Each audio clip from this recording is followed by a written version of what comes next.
ಹೊಸ ಮನೆಗೆ ಹೋಗುವಂಥ ಖುಷಿ ಒಂದು ಕಡೆ ಆದರೆ, ಹಳೆ ಮನೆಯಿಂದ ಹೊಸ ಮನೆಗೆ ಬರುವಾಗ ಶಿಫ್ಟಿಂಗ್ ಪ್ರೊಸೀಜರ್ ನೆನ್ಪು ಮಾಡಿಕೊಂಡು ತುಂಬ ಜನ ಹೆದರ್ಕೊಂಡಿರ್ತೀವಿ. ನಾನು ಕೂಡ ಅದೇ ಕ್ಯಾಟಗರಿಗೆ ಸೇರಿದ್ದು. ಒಂದು ವಾರದ ಮುಂಚೆಯಿಂದ ಹೇಗಪ್ಪ ಶಿಫ್ಟಿಂಗ್ ಅಂತ ಯೋಚನೆ ಮಾಡುವಾಗ ನನಗೆ ಪರಿಚಯ ಆಗಿದ್ದೆ ಲಹರಿ ಪ್ಯಾಕರ್ಸ್ ಆ್ಯಂಡ್ ಮೂವರ್ಸ್. ಮುಂಚೆ ಎಲ್ಲ ಮನೆಯವರೆಲ್ಲ ಸೇರಿಕೊಂಡು ಪ್ಯಾಕಿಂಗ್ ಮಾಡ್ತಾ ಇದ್ದಿದ್ದು. ಶಿಫ್ಟಿಂಗ್ ಅಂತೂ ದೊಡ್ಡ ತಲೆನೋವು, ಒಂದು ವಾರ 10 ದಿನ ಆದರೂ ಆಗಿರ್ತಿತ್ತು.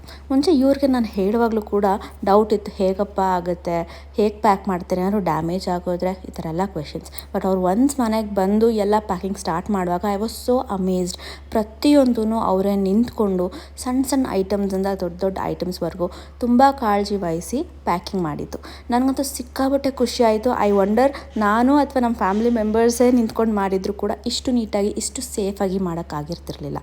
ಪ್ರತಿಯೊಂದು ಕಬೋರ್ಡಲ್ಲಿರೋ ಬಟ್ಟೆಗಳಿಂದ ಹಿಡಿದು, ಕಿಚನಲ್ಲಿರೋ ಐಟಮ್ಸಿಂದ ಹಿಡಿದು, ದೊಡ್ಡ ದೊಡ್ಡ ಫರ್ನಿಚರ್ಸಿಂದ ಹಿಡಿದು ಪ್ರತಿಯೊಂದನ್ನು ತುಂಬ ಸೇಫಾಗಿ ಪ್ಯಾಕ್ ಮಾಡ್ತಾರೆ.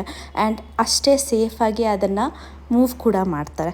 ನಾವೇ ಪ್ಯಾಕ್ ಮಾಡ್ತೀವಿ ಅಂದರೆ washing machine, T V, microwave, fridge ಇದನ್ನೆಲ್ಲ ಇಷ್ಟು ಸೇಫಾಗಿ ಡೆಫಿನೆಟ್ಲಿ ಪ್ಯಾಕ್ ಮಾಡೋಕ್ಕಾಗಲ್ಲ.